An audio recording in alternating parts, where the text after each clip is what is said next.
Yes, sir.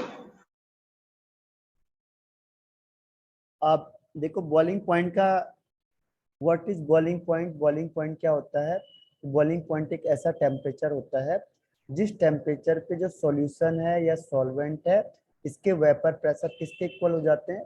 Atmospheric pressure के equal हो जाते हैं। इसके बॉइलिंग पॉइंट का डिफाइन हो गया, the temperature at which the vapour pressure of solution become equal to atmospheric pressure, उसे कहेंगे बॉइलिंग पॉइंट। तो जब भी एटमॉस्फेरिक प्रेशर के बराबर हो जाएगा तो वो बॉयल होना स्टार्ट हो जाएगा। इसके दो फॉर्मूले बताए थे। डेल टीबी मतलब एलिवेशन इन बॉइलिंग पॉइंट, कितना बढ़ा, तो जितना सॉल्यूशन का बॉइलिंग पॉइंट था माइनस प्योर सॉल्वेंट का बॉइलिंग पॉइंट। और एक दूसरा फॉर्मूला था del TB is equal to K B into M. K B constant है, एम है molality, W B into 1000 upon M B into W. तो ये आपका दो फॉर्मूले हैं जिसके बेस पे जितने भी इसके क्वेश्चन हैं वो सारे क्वेश्चन सॉल्व होते हैं। अब हम थर्ड पॉइंट में आते हैं, डिप्रेशन इन फ्रीजिंग पॉइंट। तो सेम कॉन्सेप्ट है जैसे बॉइलिंग पॉइंट का था, वैसे ही सेम है, लेकिन यहाँ पे लिखा है डिप्रेशन। डिप्रेशन का मतलब कम होना। पहले फ्रीजिंग पॉइंट किसे कहते हैं? फ्रीजिंग पॉइंट वो टेम्परेचर होता है जिसमें कोई भी सॉल्यूशन है उसका सॉलिड स्टेट और उसका लिक्विड स्टेट, एक कंपाउंड का ध्यान रखना, उसका सॉलिड और उसका लिक्विड स्टेट, इसके दोनों के वेपर प्रेशर अगर आपस में इक्वल हो गए, दोनों के वेपर प्रेशर इक्वल हो जाएंगे जिस कंडीशन में, जिस टेम्परेचर पे, वो उसका फ्रीजिंग पॉइंट होता है। तो फ्रीजिंग पॉइंट जो है डिप्रेशन का मतलब कम हो जाना, यानी सॉल्यूशन का फ्रीजिंग पॉइंट कम होता है हर हमेशा, इससे प्योर सॉल्वेंट से। यानी प्योर सॉल्वेंट यानी वाटर है जैसे, तो वाटर का फ्रीजिंग पॉइंट हर हमेशा ज्यादा होगा औरों के कंपैरिजन में। तो इसमें उल्टा होता है, इसीलिए यहाँ पे लिखा है डिप्रेशन। डिप्रेशन मतलब कम हो जाना। बॉइलिंग पॉइंट में था एलिवेशन यानी बढ़ जाना, तो बढ़ना और कम हो जाना। इसके बाद यहाँ से आपका आता है कि कम और ज्यादा हो गया, तो अब इसके लिए भी ग्राफ बनेगा, सेम ग्राफ यहाँ पे लगता है। अब इस केस में क्या होगा, पहले हम बनाते हैं प्योर लिक्विड का। प्योर लिक्विड का ग्राफ ऐसे जाएगा, एक कंडीशन में यहाँ बैंड हो जाएगा। जहाँ पे बैंड हुआ इसका मतलब पहले ये लिक्विड स्टेट में था और लिक्विड स्टेट से अचानक ये किस में चेंज हो गया? सॉलिड में। जैसे पानी है, पानी अचानक आइस में चेंज हो गया, तो ये जिस टेम्परेचर पे होगा वो उसका हो जाएगा freezing point of pure solvent. तो ये टेम्परेचर हो गया, यहाँ पे वेपर प्रेशर हो गया। अब हमने इस सॉल्यूशन में कुछ चीज मिला दी, ठीक है, इसके मिलाते ही क्या होगा, ये बन जाएगा सॉल्यूशन। अब सॉल्यूशन का वेपर प्रेशर कम बनते, जहां पे ये टच होगा, जहां पे इस सॉलिड वाली लाइन पे टच हो जाएगा, वहां पे सॉल्यूशन फ्रीज हो जाएगा। तो इसमें चेंज क्या हुआ? चेंज में किसकी वैल्यू ज्यादा है? डेल टी नॉट एफ, यानी प्योर सॉल्वेंट की वैल्यू ज्यादा है, तो उसे पहले रखेंगे और सॉल्यूशन का फ्रीजिंग पॉइंट को बाद में रखेंगे, क्योंकि आंसर हमें चाहिए पॉजिटिव में। पॉजिटिव में कब आएगा? जब जिसकी वैल्यू ज्यादा है उससे पहले रखा जाए। तो जो प्योर सॉल्वेंट है उसका फ्रीजिंग पॉइंट ज्यादा होता है, इसीलिए हम उसे पहले रखेंगे। और सॉल्यूशन सॉल्यूशन का फ्रीजिंग पॉइंट कम होता है, इसलिए हम उसे बाद में रखेंगे। तो चेंज कितना हुआ कि जो फ्रीजिंग पॉइंट है प्योर सॉल्वेंट का minus freezing point of solution का। ग्राफ कैसे बनेगा? इस तरीके से ग्राफ बनेगा, ये लाइन ऐसे आएगी, जहां पे टच करेगा वो फ्रीज हो जाएगा। एक फॉर्मूला ये बन गया। दूसरा सेम कॉन्सेप्ट है, डेल टी एफ किस पे डिपेंड करेगा? मोलैलिटी पे। जितनी मोलैलिटी बढ़ाओगे उतना डिप्रेस होता जाएगा, इसीलिए ये कोलिगेटिव प्रॉपर्टी है। प्रोपोर्शनल साइन हटाएंगे तो कांस्टेंट आता है। के एफ क्या होता है? Molar depression constant. Molar depression constant, molar depression constant को हम कहते हैं के एफ। और एक और नाम इसका है जो आपको बोर्ड में कई बार पूछा हुआ है, क्रायोस्कोपिक कांस्टेंट। ये क्वेश्चन बोर्ड में भी कई बार आया। What is cryoscopic constant? Cryoscopic constant क्या होता है? यहाँ पे अगर हम के एफ इज इक्वल टू लिखते हैं तो del T F upon M. अगर हमने मोलालिटी को 1 मान लिया तो के एफ किसके बराबर हो जाएगा? डेल टी एफ के। यानी डिप्रेशन इन फ्रीजिंग पॉइंट किसके बराबर होगा? डिप्रेशन इन फ्रीजिंग पॉइंट के। कब? जब आपने molality is taken as unity, यानी मोलालिटी को हमने कितना मान लिया? 1 मान लिया, तो ये डिप्रेशन इन फ्रीजिंग पॉइंट के इक्वल हो जाएगा। तो इसी को हम कहते हैं क्रायोस्कोपिक कांस्टेंट या मोलर डिप्रेशन कांस्टेंट के एफ। इसकी यूनिट क्या होगी? इसकी यूनिट को हम इसके फॉर्मूले से निकालेंगे। टेम्परेचर की यूनिट होती है केल्विन, मोलालिटी होती है मोल पर लीटर। तो ये ऊपर चला जाएगा तो हो जाएगा केल्विन, सॉरी ये होता केजी, केल्विन केजी पर मोल, क्योंकि मोलालिटी है मोल पर केजी, केल्विन केजी पर मोल, दोनों के केस में सेम आएगा। तो ये क्वेश्चन कई बार आया, व्हाट इज क्रायोस्कोपिक कांस्टेंट। अब मोलालिटी को अगर हम हटाते हैं, मोलालिटी को और एक्सटेंड कर दो, तो del T F is equal to K F into W B into 1000 upon W A into M B. यही फॉर्मूला, इसी टाइप का फॉर्मूला पहले वाले के केस में था। तो दो फॉर्मूले हैं जिससे सारे क्वेश्चन सॉल्व होते हैं, जितने भी इसके क्वेश्चन है वो इन्हीं दोनों फॉर्मूले से सॉल्व होते हैं। अगर मोलालिटी दे दी तो ये वाला फॉर्मूला, यानी इन तीन फॉर्मूले से सारे क्वेश्चन इसके सॉल्व हो जाते हैं। तो ये आपका हो गया डिप्रेशन इन फ्रीजिंग पॉइंट वाला। अब डिप्रेशन इन फ्रीजिंग पॉइंट के बाद लास्ट स्टेप आता है आपका osmotic pressure. Osmotic pressure, osmotic pressure किसे कहते हैं? ऑस्मोटिक प्रेशर, तो ऑस्मोसिस क्या हुआ? ऑस्मोसिस में क्या होता है कि सॉल्वेंट पार्टिकल, हर हमेशा ध्यान रखना सॉल्वेंट मूवमेंट करता है, सॉल्यूट यहाँ पे मूवमेंट नहीं करेगा। और कहां से कहां तक करता है? Lower concentration to higher concentration, lower से हायर में मूवमेंट करेगा, higher concentration through semi permeable membrane, semi permeable permeable membrane, membrane semi permeable membrane के थ्रू ये मूवमेंट करता है, lower concentration to higher concentration, ठीक है, उसे कहते हैं ऑस्मोसिस। फिर आता है ऑस्मोटिक प्रेशर। ऑस्मोटिक प्रेशर क्या होता है? ऑस्मोटिक प्रेशर होता है the minimum pressure applied, the minimum pressure applied to stop the osmosis. अगर मुझे इस ऑस्मोसिस को स्टॉप करना है, osmosis through semi permeable membrane, through semi permeable membrane, तो जितना मिनिमम प्रेशर लगाएंगे वो आपका क्या हो जाएगा? ऑस्मोटिक प्रेशर हो जाएगा। इसे ऐसे समझ सकते हैं हम लोग, जैसे सॉल्यूशन आपके पास यहाँ पे सेमी परमेबल मेम्ब्रेन है, ये सॉल्यूशन हो गया आपका, और ये हो गया आपका प्योर सॉल्वेंट हो गया। तो आपको पता है कि मूवमेंट किधर से किधर होना चाहिए था? ये मूवमेंट होगा प्योर सॉल्वेंट से सॉल्यूशन की तरफ, तो ये इधर जाएगा। तो हमने क्या किया, इसके अपोजिट साइड में, यानी सॉल्यूशन में कितना प्रेशर लगाया यहाँ से, कि ये ऑस्मोसिस को रोक देगा, यहाँ से इसको नहीं आने देगा। तो यहाँ पे जितना प्रेशर हम अप्लाई करेंगे उसके अपोजिट साइड में, वो आपका ऑस्मोटिक प्रेशर होगा। अपोजिट साइड में यहाँ कितना प्रेशर हमने अप्लाई किया कि ये ऑस्मोसिस हो जाए, रुक जाएगा, यानी यहाँ से जो वाटर था, प्योर वाटर था, ये यहाँ से मूवमेंट नहीं कर पाया। इसके लिए जितना हमने मिनिमम प्रेशर लगाया वो ऑस्मोटिक प्रेशर कहा जाएगा। ऑस्मोटिक प्रेशर किस किस चीज पे डिपेंड करता है? यहाँ पे इसको पाई से डिनोट करते हैं। पाई डायरेक्टली प्रोपोर्शनल होता है कंसंट्रेशन के, और डायरेक्टली प्रोपोर्शनल होता है टेम्परेचर के। दोनों को कंबाइन करेंगे तो सीटी आ जाएगा, प्रोपोर्शनल साइन आएंगे तो हटाएंगे तो कांस्टेंट आता है, यहाँ पे कांस्टेंट हो जाएगा CRT। तो इसका पहला फॉर्मूला हो गया pi is equal to CRT upon M। C का मतलब यहाँ पे मोलैरिटी है, जनरली क्वेश्चन में आपको मोलैरिटी दी होगी या कोई भी कंसंट्रेशन दिया जा सकता है, तो वो आपको सी मानना है। अब आपको पता है सी इज इक्वल टू होता है number of moles upon volume, क्योंकि मोलैरिटी क्या होता है? Number of moles upon volume. इसको यहाँ पे रखेंगे तो जाएगा pi is equal to N upon VRT, तो ये V इधर चला जाएगा, यानी pi V is equal to NRT। ये इसका सेकंड फॉर्मूला यूज होगा। लेकिन कई बार नंबर ऑफ मोल्स दिया नहीं होता, number of moles is equal to होता है वेट अपॉन मोलर मास, इसको भी यहाँ पे रखेंगे, तो pi is equal to W upon MRT। तो ये तीसरा फॉर्मूला है यहाँ पे यूज करते हैं। न्यूमेरिकल क्वेश्चन में आप ज्यादातर जो प्रेशर को है ATM को या बार में लो, और जो वॉल्यूम है उसे लीटर में लेना है, और R की वैल्यू को 0.0821 से करेंगे या 0.03 से करेंगे, तो इसमें न्यूमेरिकल में कोई दिक्कत नहीं आनी। अगर यूनिट चेंज करो तो बहुत बार यूनिट से क्वेश्चन आंसर चेंज हो जाते हैं, इसलिए इसी में कोशिश करो कि इसमें हो जाए, तो आपका कोई भी क्वेश्चन गलत नहीं जाएगा। तो तीन फॉर्मूले हैं, pi is equal to CRT, pi V is equal to NRT, और pi V is equal to W upon MRT। तीन फॉर्मूले से सारे क्वेश्चन इसके सॉल्व हो जाते हैं। अगर जहाँ पे दो कंसंट्रेशन दिए तो आप कंसंट्रेशन को ऐड कर सकते हो, तो वो फाइनल कंसंट्रेशन माना जाएगा। ठीक है, तो ये आपका ऑस्मोटिक प्रेशर भी क्लियर हो गया, यहाँ तक समझ में आ गया।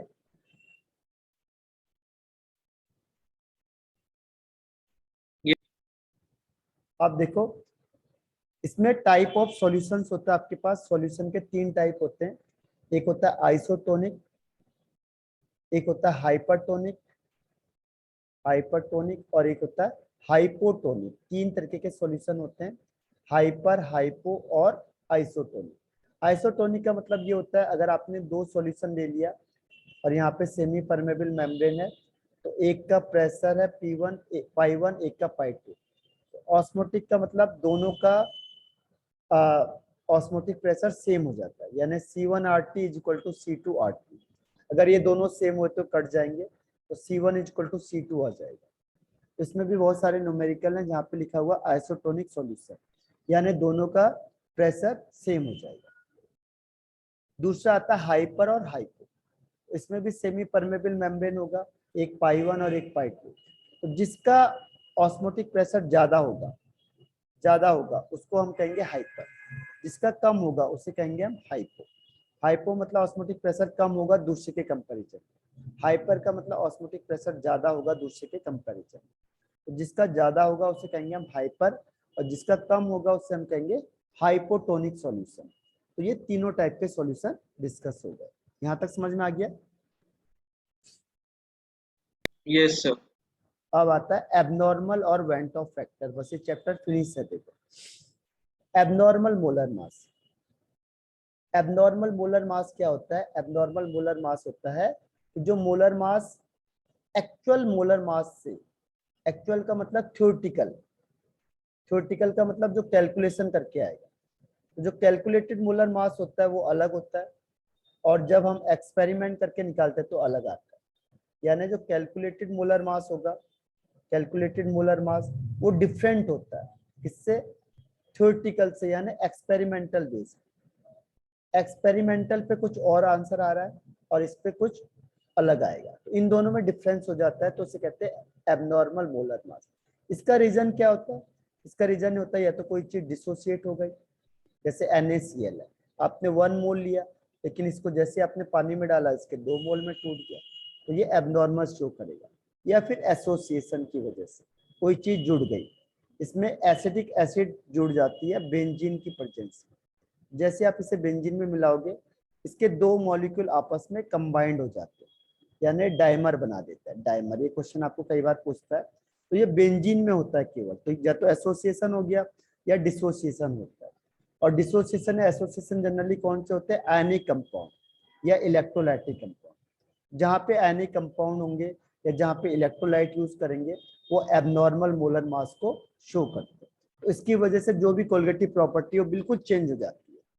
इसको चेंज को निकालने के लिए एक साइंटिस्ट था वेन टॉप, उसने एक फैक्टर दिया था, उसके नाम से उसे कहते हैं वेन टॉप फैक्टर। एबनॉर्मल किस केस में होगा? जहाँ पे आयनिक कंपाउंड या इलेक्ट्रोलाइट यूज करेंगे वो एबनॉर्मल मोलर मास को शो करेंगे। किसकी वजह से होगा? डिसोसिएशन या एसोसिएशन की वजह से होगा। इसको मेजर करने के लिए एक साइंटिस्ट था वेन टॉप, उसने एक फैक्टर दिया था, उसे कहते हैं when top factor. When top factor क्या डिसाइड करता है? ये डिटरमाइन करता है, ये मेजर करता है डिग्री ऑफ डेविएशन, कितना डेविएट हुआ यानी कितना आंसर चेंज आया। डिग्री ऑफ डेविएशन को ये मेजर करता है। इसको दिखाते हैं आई से। आई के बहुत सारे वो होते हैं फॉर्मूले। I is equal to observe colligative property upon, observe colligative property upon calculated colligative property. इन दोनों का डिवाइड करेंगे वो आई की वैल्यू आ जाएगी, ठीक है। या फिर इसका अपोजिट कर दो, calculated molar mass. Molar mass calculate करके जो आंसर आना चाहिए था डिवाइडेड बाय एबनॉर्मल। एबनॉर्मल मतलब different, abnormal molar mass. Abnormal मतलब जो एक्चुअल से अलग आ रहा है, एबनॉर्मल मोलर मास, ठीक है। तो ये हो गया। तीसरा इसमें एक और फॉर्मूला आता है, वो आता है number of particle, number of particle after association और डिसोसिएशन। उसके बाद कितने रह गए? एसोसिएशन या dissociation, divided by number of particle, number of particle before association या डिसोसिएशन, बिफोर पहले और बाद में। तो इन दोनों का डिवीजन, ये तीनों आई को करते हैं। आई अगर आपको पूछेंगे कि आई की डेफिनेशन बताओ, तो आपने क्या कहना है? It is the ratio of the observe colligative property to the calculated colligative property, या फिर मेन यही है, इसी से इसकी डिफाइन को हम लिखते हैं। तो ये आई हो गया। अब इस आई की वजह से सारा आंसर चेंज हो गया आपका, सारे कोलिगेटिव प्रॉपर्टी चेंज हो गई, उसे कहते हैं मॉडिफाइड। मॉडिफाइड में हमने क्या किया, जहां पे भी जो फॉर्मूला उसके पीछे आई लगा दो, P naught minus P S upon P naught is equal to I. इसी के बेस पे बहुत सारे क्वेश्चन बोर्ड में पूछे हैं, क्योंकि आई का पता नहीं चलता है आई कहाँ पे लग जाता है, तो जहां पे भी आयनिक कंपाउंड होगा वहां पे आई लग जाएगा। ठीक है, WAMB आई लग गया। सेकंड वाले में देखो, del TB is equal to I लग जाएगा KB इंटू एम, या फिर I KB into WB into 1000 upon MB into W। ऐसी फ्रीजिंग पॉइंट में भी आई लग जाएगा। तो जितने कोलिगेटिव प्रॉपर्टी सब में चेंज हो गया, सबके आगे इन्होंने आई लगा दिया, बस और कुछ नहीं करना है, जहां पे भी होगा आई लगा दो बस, ये हो जाएगा MB इंटू WA। और ऐसी osmotic pressure is equal to ICRT, I यानी PV is equal to INRT, या फिर pi V is equal to IW upon MRT। तो आई सबके आगे से लगा दोगे तो ये आई पूरे आंसर को चेंज कर देता है। आई को निकालना कैसे, या तो आप डायरेक्ट निकाल सकते हो, या फिर इसके दो तरीके हैं, एक होता है डिग्री ऑफ एसोसिएशन, एक होता है degree of dissociation. Degree of dissociation, dissociation का मतलब टूट जाना, टूटने के रिस्पेक्ट में आपको आई की वैल्यू के लिए एक फॉर्मूला दे देता है, ये 1 plus alpha into n minus 1। N का मतलब नंबर ऑफ मोल्स जितने में टूट रहा है वो, अल्फा का मतलब होता है डिग्री ऑफ डिसोसिएशन, कितने परसेंट टूटा, डिग्री ऑफ डिसोसिएशन। जैसे मैंने कहा 40% टूट गया, इसका मतलब अल्फा क्या होगा 40/100 यानी 0.4। इसको यहाँ रख सकते हैं। कितने मॉलिक्यूल में टूटा, जैसे मैंने कहा HX is equal to H plus और X माइनस, तो 2 मॉलिक्यूल में टूट गया, तो N is equal to 2 molecule में टूट गया। तो ये N कौन सा है, कितने मॉलिक्यूल में टूट रहा है, अल्फा क्या है, कितने परसेंट टूटा हुआ, इससे आपको आई की वैल्यू निकल जाएगी। अगर क्वेश्चन में गिवन नहीं है तो आपको ये मानना है ये 100% टूटा हुआ है। ठीक है, और ऐसी दूसरा आता है, अगर आपको दे दिया degree of association, degree of association के लिए भी अल्फा वर्ड यूज होता है, लेकिन इसके लिए फॉर्मूला क्या हो जाएगा, I is equal to 1 plus 1 minus alpha plus alpha upon N. बस यहाँ पे ये चेंज हो जाता है, अल्फा अपॉन एन आ जाएगा। यहाँ पे अल्फा क्या है, डिग्री ऑफ एसोसिएशन, कितने परसेंट वो एसोसिएट हो रहा है। एसोसिएशन का अलग फॉर्मूला, डिसोसिएशन का अलग फॉर्मूला। बस एन कितना है, कितने मॉलिक्यूल आपस में कंबाइंड हो रहे, जैसे 2 मॉलिक्यूल कंबाइंड हो रहे तो N2 हो जाएगा, या 3 मॉलिक्यूल आपस में कंबाइंड हो रहे हैं तो N3 हो जाएगा। और अल्फा कितने परसेंट, जैसे मैंने कहा 60% एसोसिएशन हो गया, तो परसेंट का मतलब पूरा डिवाइड कर दो 0.6, तो ये अल्फा आ जाएगा। इस फॉर्मूले में रखोगे, यहाँ से आई आएगा, आई को आप फॉर्मूले में पुट करके आंसर निकाल सकते हो। तो ये आपका पूरा सॉल्यूशन चैप्टर देखो 2 घंटे में पूरा कंप्लीट हो गया। तो अब बताओ यहाँ तक में कोई प्रॉब्लम आई, ये पूरा शुरू से लेके लास्ट तक पूरा कंप्लीट हो गया। तो ये देख लिया आपने,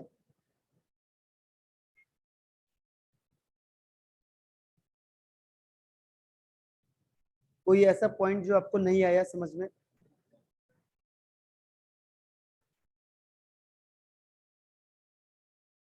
आवाज आ रही है मेरी?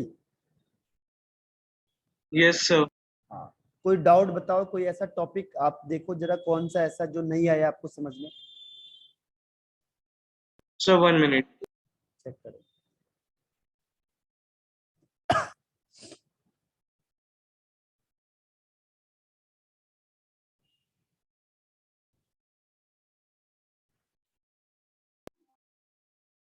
सर एक बार ऑस्मोसिस एंड ऑस्मोटिक प्रेशर बता दो, जिसमें जो फॉर्मूलाज वगैरह है उसके। देखो ऑस्मोसिस डिफाइन तो नहीं बतानी ना? नो सर, डिफाइन ठीक है, जो देखो, फॉर्मूला डिराइव्ड होता है ना उसका, हाँ, वो वो एक बार। कहता है, हाँ, जो ऑस्मोटिक प्रेशर होता है वो कंसंट्रेशन के डायरेक्टली प्रोपोर्शनल, यानी जितना कंसंट्रेशन ज्यादा होगा उतना ज्यादा ऑस्मोटिक प्रेशर लगेगा। कंसंट्रेशन बढ़ा दो, जैसे आपने 0.10 किया है यहाँ वाटर रखा है, कंसंट्रेशन मैंने बढ़ा दी, मैंने कर दिया 0.5, तो उतना ऑस्मोटिक प्रेशर क्या होगा, ज्यादा लगेगा।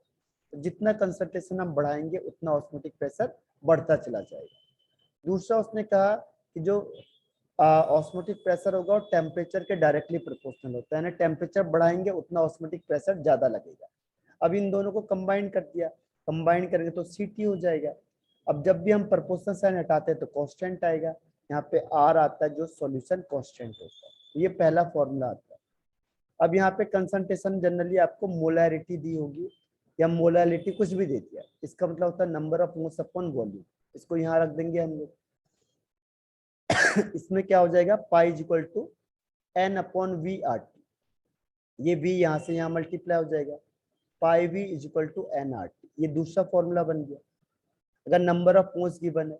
लेकिन अगर नंबर ऑफ मोल्स भी गिवन नहीं है तो इसको भी चेंज कर दो, number of moles is equal to weight upon molar mass, इसको यहाँ रख देंगे, हो जाएगा pi V is equal to W upon M B R T. I इसके आगे से लगाते चले जाओ, क्योंकि जो नॉन वोलेटाइल कंपाउंड होगा उसके लिए आई 1 हो जाता है, जो भी कोवेलेंट कंपाउंड होगा उसके लिए आई 1 हो जाएगा।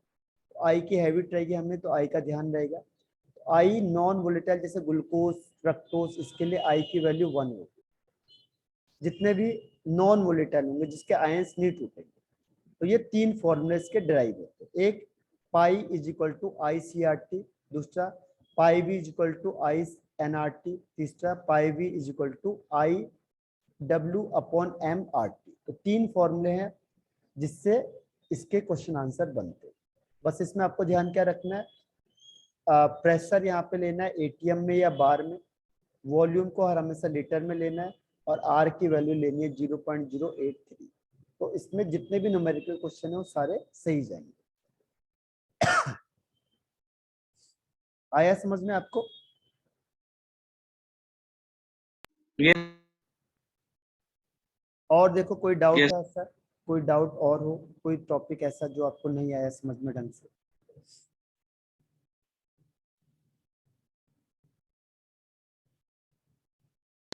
No sir. हाँ, अब आपने करना क्या है, कल सारे एनसीईआरटी के क्वेश्चन को देखो, जो जो क्वेश्चन नहीं आएंगे वो पूछने आप मुझे एनसीईआरटी पहले पूरा। Okay sir. हाँ ठीक है, तो कल आपका कल परसों में सारे क्वेश्चन भी सॉल्व हो जाएंगे। Okay sir. आज के लिए इतना बहुत है।